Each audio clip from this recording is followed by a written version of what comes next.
Hello, students. Welcome back to the channel Bioverse with Pallavi, your go to destination for mastering biology with conceptual clarity and smart preparation for board and NEET examination.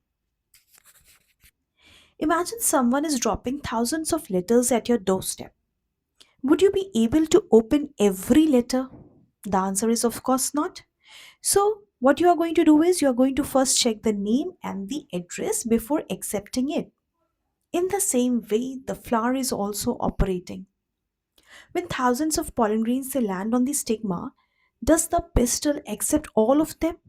No. It identifies, accepts some, rejects others, and even it prevents the wrong pollen from germinating. But how can a flower even recognize the pollens when it's not having any kind of sense organs, neither eyes nor brain? Students, in this class today, we are going to uncover the fascinating process of the pollen pistil interaction, one of the most important concepts for NEET and CBSE board examination, together with that in the ISC board as well. And by the end of this video, I'll make sure that you never forget how fertilization begins in the flowering plants. So let's get started. When we talk about pollen pistil interaction, it is a kind of a process that holds a very key and important position when we talk about the sexual reproduction in the case of angiosperms. So, when we are talking about what actually happens in pollen pistil interaction is a chemical interaction. Now, when I'm talking about the word chemical interaction, here it refers to that the interaction is going to take place between two things. First is the pollen grain, the pollen grain that has been produced through the process of microsporogenesis within the anther, and now it's ready to be dehisced and reaching the stigma. And second portion is the female reproductive unit, that is the pistil. So here a chemical interaction takes place between both of them, and that helps in bringing about the fertilization. अब ये समझने के लिए कि कहीं से शुरुआत होती होगी और कहीं पे इसका एंड होता होगा, तो हम देखते हैं कि पॉलन पिस्टल इंटरेक्शन स्टार्ट कहाँ पे हो रहा है। तो जो पॉलन पिस्टल इंटरेक्शन है बेटा, ये स्टार्ट तब होता है जब हमारे पास जो पॉलन ग्रेन है, इट लैंड्स ऑन, कहाँ पे पहुंचेगा, पिस्टल के किस पार्ट पे, स्टिग्मा पे। तो जब स्टिग्मा पे पॉलन ग्रेन पहुंच गया, तब पॉलन पिस्टल इंटरेक्शन की शुरुआत हुई। और ये खत्म कब होता है, जब हमारे पास जो पॉलन ट्यूब है उसकी एंट्री होनी है। So the entry of the pollen tube, finally इसको पहुंचाना क्या है, इनटू द ओव्यूल। पहले तो ओव्यूल में पहुंचेगा और ओव्यूल से पहुंचने के बाद it has to reach the embryo sac.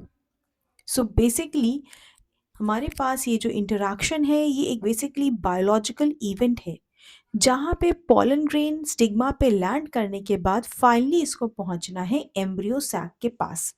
तो अगर मैं बात करूँ ये किस तरीके का प्रोसेस है, तो हमें समझना पड़ेगा ये एक काफ़ी सिलेक्टिव प्रोसेस है। ऐसा नहीं है कि रैंडमली पॉलन ग्रेन आया और उसने जो है पहुंच गया एम्ब्रियो सैक तक और फटाफट फर्टिलाइजेशन हो गया। No, it's a selective process. इस सेलेक्टिव प्रोसेस को होने के लिए बहुत सारी चीज़ें इन्वॉल्व हैं, जैसे कि यहाँ पे मॉलिक्यूलर सिग्नलिंग होती है।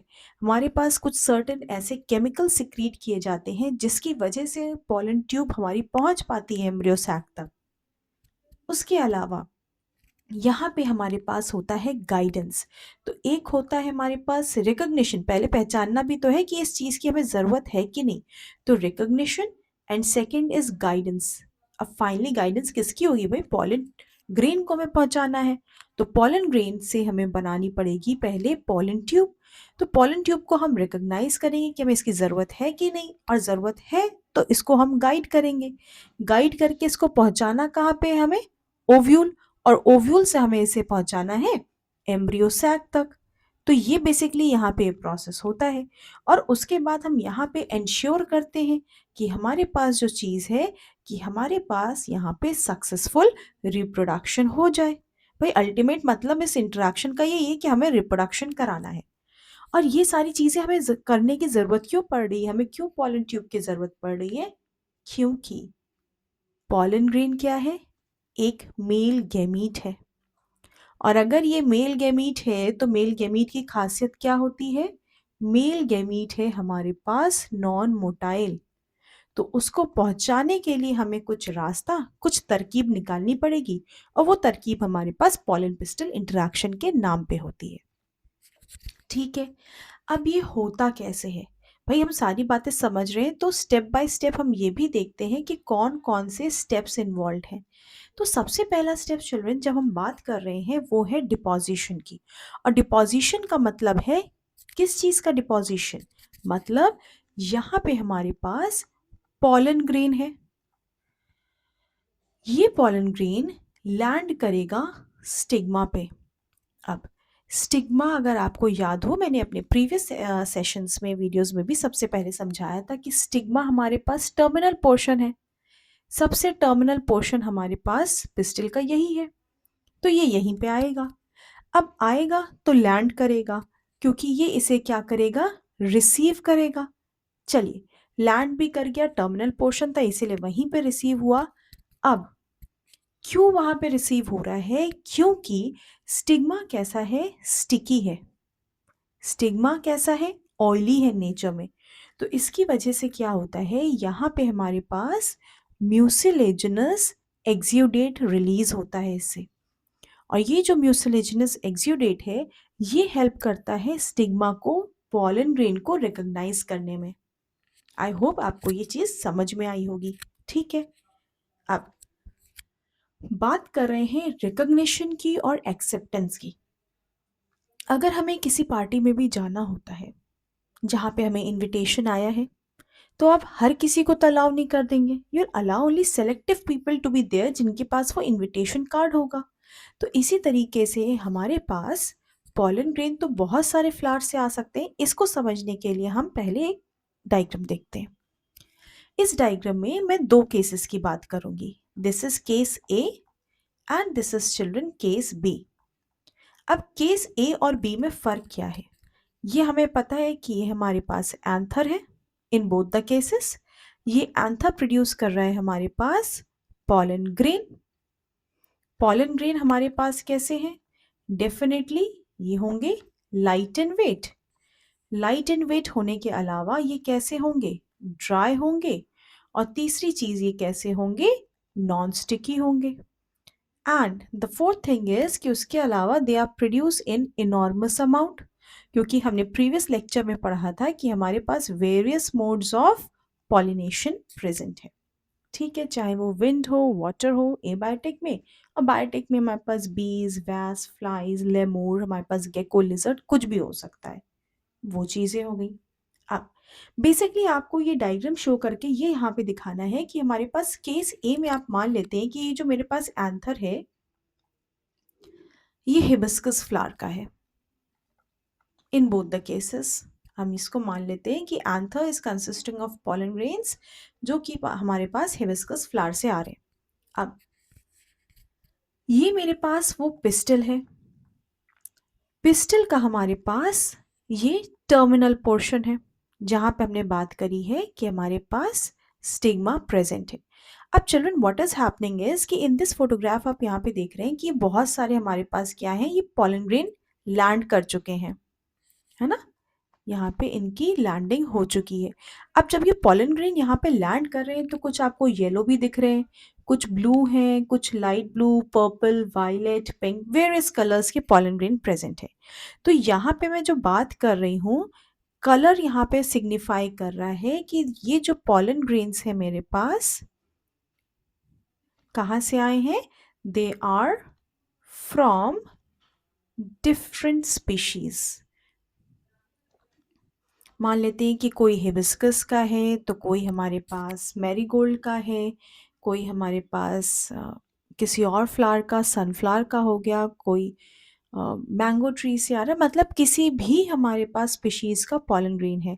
तो डिफरेंट कलर्स यहाँ पे रिप्रेजेंट कर रहे हैं डिफरेंट स्पीशीज। अब यहाँ पे हमने देखा कि हिबिस्कस से जब एंथर यहाँ से बर्स्ट होगा, किस प्रोसेस से? उस प्रोसेस को हम बोलते हैं डेhiscence। डेhiscence के बाद जब पॉलन ग्रेन यहाँ से रिलीज होगा और लैंड होगा तो जो भी आसपास उसके पास, चाहे वो विंड हो, वाटर हो या फिर कोई एनिमल हो, उसके थ्रू जब एजेंट ऑफ पॉलिनेशन के थ्रू जाएगा और लैंड करेगा स्टिग्मा पे तो वहां पे पहुंचेगा। अब होता क्या है कि ये जो हमारे पास स्टिग्मा है ये सिक्रीट करता है कुछ केमिकल्स, ठीक है, और वो केमिकल्स रिकॉग्नाइज करते हैं उस पॉलन को।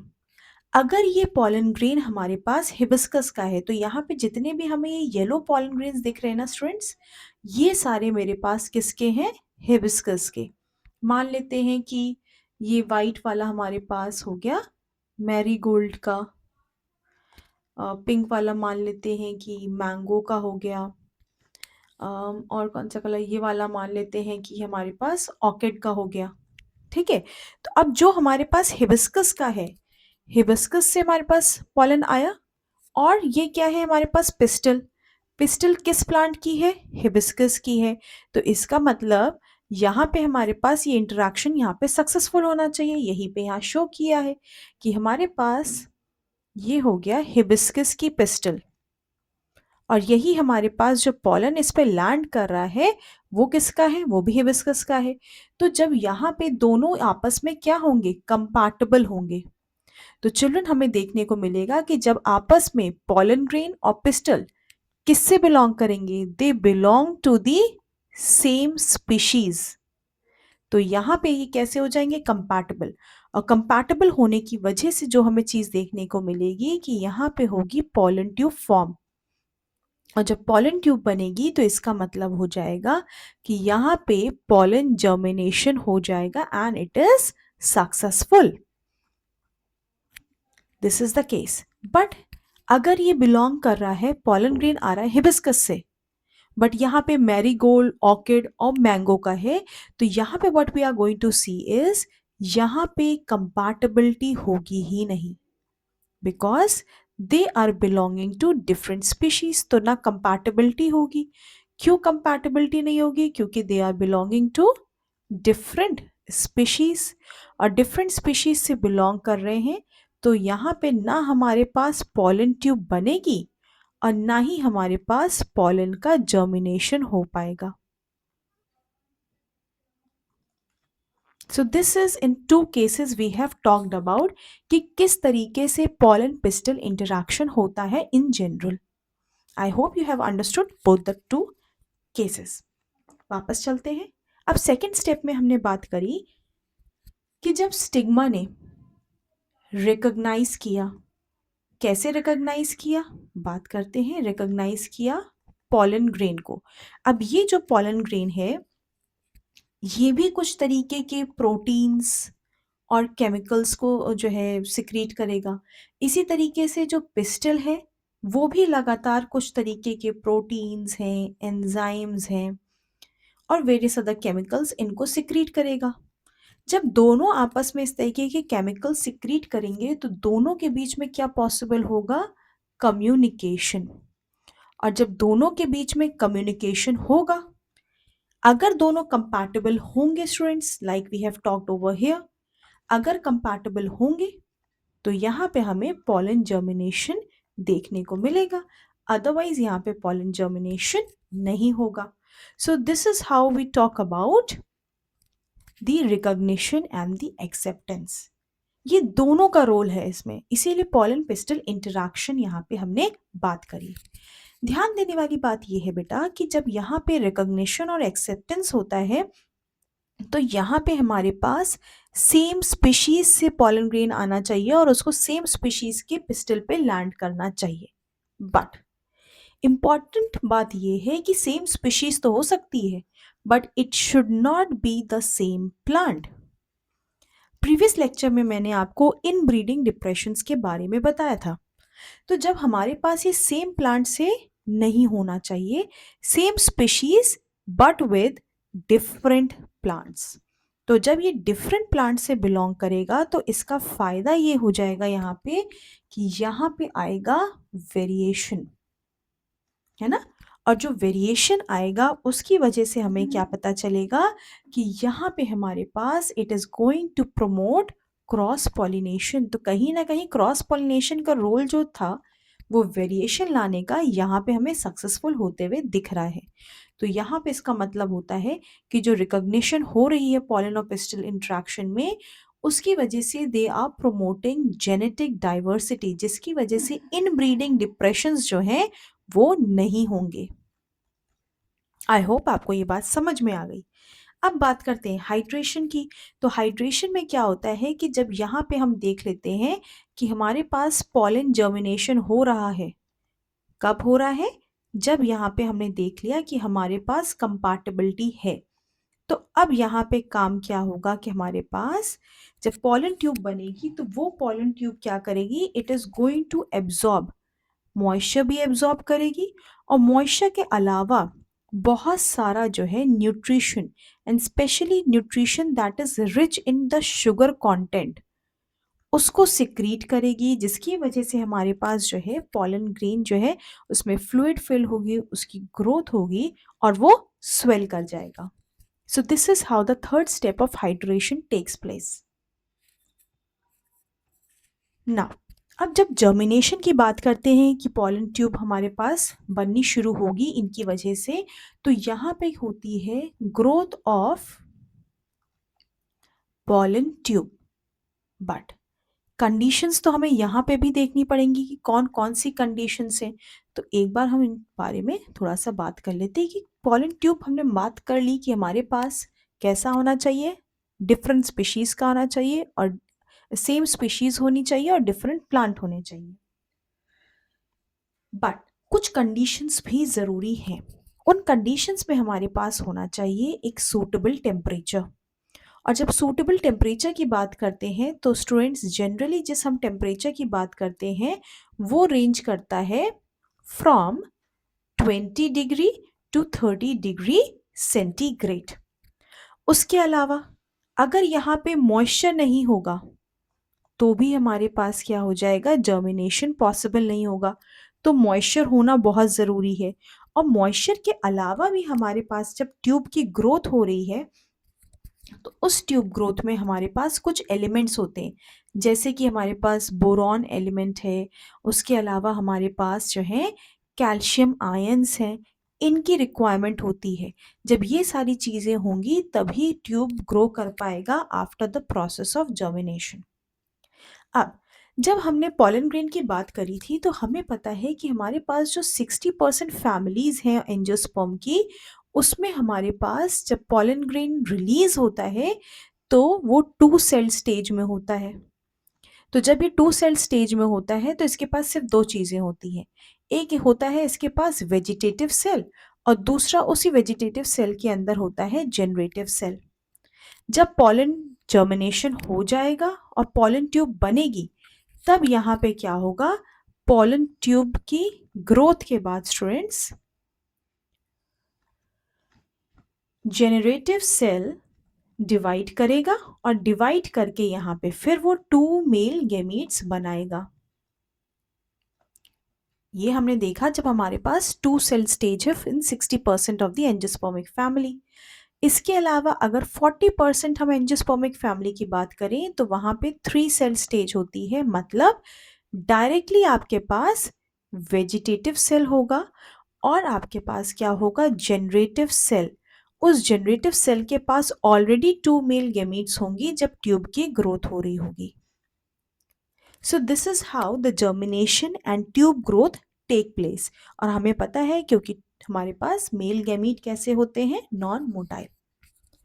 नेक्स्ट हम बात करते हैं entry into the pollen of the pollen tube into the ovule. अब हमारे पास क्या है, अब तक पॉलन ट्यूब की अच्छी खासी ग्रोथ हो रही है। तो ये पॉलन ट्यूब कहाँ से शुरुआत करेगा, पॉलन ट्यूब चलना शुरू करेगा स्टिग्मा से। फिर ये स्टिग्मा से लैंड हो आते हुए नीचे होते हुए कहाँ जाएगा, it will reach the style. Style के टिश्यूज से पास होते हुए it is going to reach the ovule. और हमें पता है कि यहाँ पे ओव्यूल होता है। अब ओव्यूल से ये पहुंचेगा हमारे पास एम्ब्रियो सैक में। अब जब ये ओव्यूल के पास पहुंचता है तो यहाँ पे जिस रीजन से इसकी एंट्री होगी, पॉलन ट्यूब कहीं से भी तो एंटर नहीं कर जाएगा, तो इसकी एंट्री हमेशा ओव्यूल, और ओव्यूल की एम्ब्रियो सैक में कहाँ से होगी? It is always through the micropylar end. If you want to see the diagram of the ovule and ovule का स्ट्रक्चर क्या है, तो you can go and see my previous lecture students. वहाँ पे आपको बहुत डिटेल में एक एक कॉन्सेप्ट को समझाया गया है. नाउ अब ये यहाँ पे जब माइक्रोपाइलर एंड से जाएगा तो माइक्रोपाइलर एंड के साथ इसकी एंट्री होगी कहाँ पे? It will reach the synergids. अब यहाँ पे सिनर्जिड्स का एक बहुत इंपॉर्टेंट रोल है जो हम डिस्कस करते हैं. This is our pistol. Pistol में हम बात करते हैं, यहाँ पे होता है हमारे पास ओव्यूल, और उस ओव्यूल के अंदर हमारे पास ये प्रेजेंट होता है एम्ब्रियो सैक. अब स्टूडेंट्स होता क्या है कि अगर मेरे पास ये एम्ब्रियो सैक है, यहाँ पे हमारे पास जो एंड है उसे कहलाते हैं हम माइक्रोपाइलर एंड, और ऊपर का ऑपोजिट एंड ये वाला हमारे पास बन जाता है चलाजल एंड. अब एक इम्पॉर्टेंट बात मैं आपको बताना चाहूँगी स्टूडेंट्स कि हमारे पास पॉलन ट्यूब की एंट्री किधर से भी हो, चाहे हमारे पास जो पॉलन ट्यूब है वो चलाजा से होते हुए यहाँ से पहुँच सकता है, वो इधर इंटेग्यूमेंट से होके पहुँच सकता है, बट कहीं से भी आए या फिर इधर माइक्रोपाइल से आए, उसकी एंट्री होनी माइक्रोपाइलर एंड से है, चाहे वो कहीं से भी एंट्री ले. Getting my point? भले ही पॉलन ट्यूब जर्मिनेट करके चलाजल एंड से एंटर कर जा रही है into the embryo sac, but embryo sac में फिर उसको एंटर करना माइक्रोपाइलर एंड से ही है. चाहे इस तरह से ये जाए इंटेग्यूमेंट से एंट्री करे into the embryo sac, but उसे जाना फिर वही रास्ता है, that is micropylar end. Now children, तो अब जब ये यहाँ पहुंचेगा तो ये हमारे पास आप देख रहे हैं ये माइक्रोपाइलर एंड है, और इस माइक्रोपाइलर एंड में अगर हम एम्ब्रियो सैक का इस तरह से स्ट्रक्चर बनाते हैं, ये चलाजल एंड है, ये माइक्रोपाइलर एंड है. तो इस माइक्रोपाइलर एंड में हमारे पास स्टूडेंट्स दो सेल्स होते हैं. इन सेल्स को हम नाम देते हैं सिनर्जिड्स, और इन सिनर्जिड्स के अंदर हमारे पास एक स्पेशल सेलुलर स्ट्रक्चर होता है. This structure is called as the filiform apparatus. Yes, अब ये फिलीफॉर्म apparatus का काम क्या है देखते हैं. जिस तरीके से आप एंटर करते हैं स्कूल में, तो स्कूल आपका सिनर्जिड है, बट क्लास में एंटर करने के लिए आपको क्लास के डोर को खोलना ही पड़ेगा, तभी आप क्लास के अंदर जा सकते हैं. आप स्कूल के एंट्री गेट से कोई मतलब नहीं है. आपने स्कूल में एंट्री ले ली, बट आपको क्लास में पहुंचना है, मतलब आपको क्लास इज सिनोनिमस टू कि आपको एम्ब्रियो सैक तक पहुंचना है, तो आपको फिलीफॉर्म apparatus तक जाना ही पड़ेगा. तो सिनर्जिड्स के अंदर जो ये फिलीफॉर्म apparatus हैं, ये सीक्रीट करते हैं कुछ केमिकल सब्सटेंसेस. अब चाहे हम इन केमिकल सब्सटेंसेस को बोल सकते हैं सर्टेन काइंड ऑफ, इनके पास क्या है, केमिकल सिग्नल्स हैं, तो हम इसे बोल देते हैं कीमोट्रोपिज्म, क्योंकि जो भी मूवमेंट अब पॉसिबल होगा पॉलन ट्यूब का, that is possible because of these chemical signals that are been secreted by the filiform apparatus. तो इसीलिए इसको हम नाम देते हैं बेटा कीमोट्रोपिज्म. अब होता क्या है कि ये ऊपर से हमारे पास आ रही है पॉलन ट्यूब. अब whether it is in 2 cell stage पे लैंड किया हो चाहे 3 सेल स्टेज पे लैंड किया हो, यहाँ पे finally what we are going to see is कि हमारे पास 2 मेल गैमीट होने वाले हैं. तो ये हमारे पास हो गए 2 मेल गैमीट्स. अब ये 2 male gametes under the effect of the chemotropism ये एम्प्टी कर देंगे, डिस्चार्ज कर देंगे अपना कंटेंट यहाँ पे. अब धीरे धीरे ये जो सिनर्जिड है ये डीजेनरेट करने लगेगी, और यहाँ पे हमारे पास प्रेजेंट है students, this is the egg cell. ये है हमारे पास एग सेल, या फिर हमारे पास ये क्या है, फीमेल गैमीट प्रेजेंट है. तो अब finally what is going to happen is कि ये यहाँ से लेगा एंट्री. तो ये हमारे पास जो मेल गैमीट है, एक मेल गैमीट यहाँ एग सेल के पास पहुंचेगी, और अब दूसरी साइड पे जब हम चलाजल एंड की बात करते हैं तो स्टूडेंट्स यहाँ पे हमारे पास हो जाते हैं 3 एंटीपोडल सेल्स. ये एंटीपोडल सेल्स का कोई खास काम नहीं है, बाद में ये फर्टिलाइजेशन के बाद डीजनरेट कर जाएंगे। बीच में सेंट्रल न्यूक्लियस में हमारे पास दो पोलर न्यूक्लियाई हैं। ये दो पोलर न्यूक्लियाई जो हैं एक मेल गैमीट के साथ फ्यूज करेंगे। तो अब जो हमारे पास यहाँ से जो दो मेल गैमीट निकली हैं, एक चली जाएगी हमारे पास एग सेल के पास और दूसरी चली जाएगी यहाँ पे दो पोलर न्यूक्लियाई के पास। तो फाइनली जो पॉलन ट्यूब ऊपर से चलनी शुरू हुई, वेदर ये किसी भी तरीके से इसने ओव्यूल के अंदर एंट्री ली हो, चाहे चलाजल साइड से, चाहे हमारे पास माइक्रोपाइल के साइड से या फिर इंटेगुमेंट के साथ, ये एंट्री फाइनली कहाँ से करेगी? माइक्रोपाइलर एंड से, और ये एंटर करेगा इनटू द सिनर्जेट। सिनर्जिड के अंदर जो स्पेशल ये सेलुलर स्ट्रक्चर जिन्हें हम फिलीफॉर्म अपैरेटस बोलते हैं, ये कुछ केमिकल सब्सटेंसेस सिक्रीट करते हैं that are bringing about what, ये सिग्नल्स पॉलन ट्यूब को गाइड करते हैं। They guide the entry of the pollen tube into the embryo sac. और फाइनली उसमें से एक मेल गैमीट फ्यूज करता है एग सेल के साथ और दूसरी मेल गैमीट पहुंच जाता है दो पोलर न्यूक्लियाई के साथ। इसी चीज़ को स्टूडेंट्स हमने दिखाया है इस डायग्राम में। यहाँ पे आपको जो पॉलन ग्रेन है, तो ये वाला जो पॉलन ग्रेन है, ये वाला पॉलन ग्रेन है, ये कैसे हो गए हैं? नॉन कंपैटिबल, तभी इनकी ग्रोथ नहीं हुई। अब ये हमारे पास क्या है? वो पॉलन ग्रेन्स थे जो इसी स्पीशीज से बिलोंग करते थे बट फ्रॉम डिफरेंट प्लांट। ये कंपैटिबल है। यहाँ पे पॉलन ट्यूब की ग्रोथ हो रही है। पॉलन ट्यूब की जो ग्रोथ हो रही है, तो ये वाया कहाँ से हो रही है? स्टाइल के रास्ते जा रही है। स्टाइल के रास्ते अब ये यहाँ पहुंचेगी और फाइनली माइक्रोपाइलर एंड पे ये पहुंच जाएगी।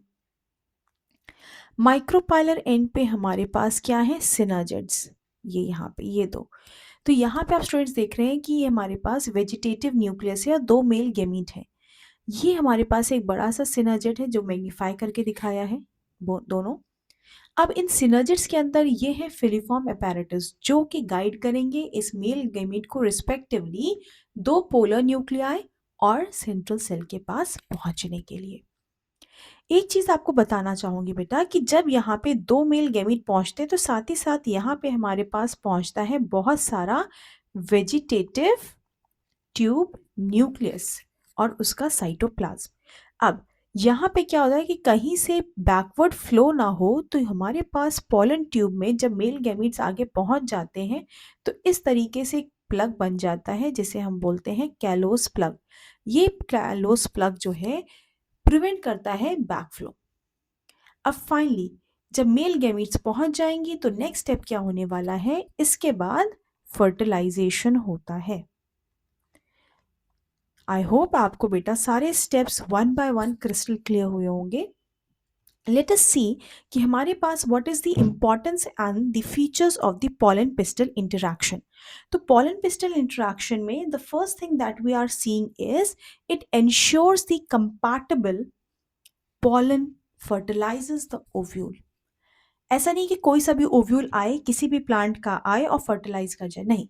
Only compatible pollen are going to reach the ovule and fertilise, ताकि जेनेटिक डाइवर्सिटी मेंटेन रहे। इतना सारा हम different type of agents of pollination बना रहे हैं, हम क्रॉस पॉलिनेशन प्रमोट कर रहे हैं just for this reason only. Next thing is students कि इसके अलावा फिर बात करते हैं कि it protects the plant from inbreeding depression, जिसकी हमने बात करी थी, क्योंकि it prevents the self incompatibility. इसीलिए हमारे पास सेम प्लांट भी नहीं होना चाहिए।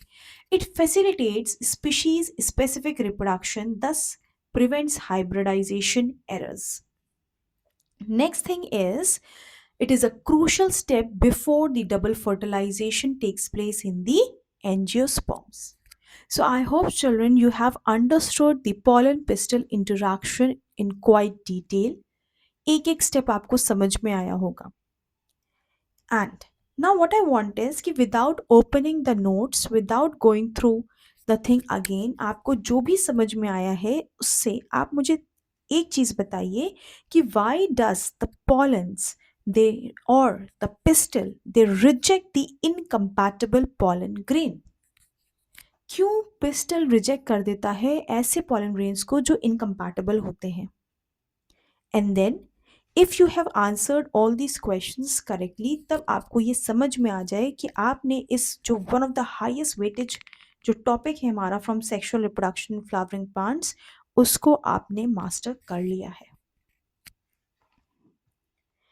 See you children then in the next lecture where we'll be continuing our journey into the amazing world of the sexual reproduction. Until then, stay curious and remember, at Bioverse, no doubts go unnoticed. Everything you are going to understand is going to be embossed in your mind and it is going to be crystal clear.